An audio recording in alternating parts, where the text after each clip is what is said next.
विटा येथील छत्रपती शिवाजी महाराज चौक ही जागा पालिका प्रशासनाने नो डिजिटल झोन म्हणून घोषित केली आहे, परंतु खुद्द पालिका प्रशासन आणि पोलीस प्रशासनानेच या ठिकाणी डिजिटल फलक झळकावून नो डिजिटल झोनचे उल्लंघन केल्याचे सणसणीत वृत्त बालाजी न्यूजने प्रसारित केले होते।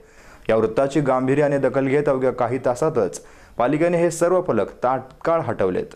त्यामुळे नेहमीच डिजिटल फलकाने गजबजलेल्या या चौकाने मोकळा श्वास घेतल्याचे चित्र नागरिकांना पाहायला मिळाले। छत्रपती शिवाजी महाराज आणि डॉक्टर बाबासाहेब आंबेडकर या महापुरुषांचे पुतळे या चौकात असल्याने या ठिकाणी कोणत्याही संस्थेचं किंवा शासनाचे फलक लावण्यात येऊ नये अशी नागरिकांची मागणी आहे। बालाजी न्यूजच्या वृत्तामुळे छत्रपती शिवाजी महाराज चौक डिजिटल मुक्त झाल्याचे सांगत नागरिकांनी समाधान व्यक्त केले आहे। विटा शहरामध्ये शिवाजी चौकात नो डिजिटल झोन करण्यात आलेला होता। सदर चौकामध्ये शासकीय जनजागृतीचे बोर्ड लावण्यात आलेले होते।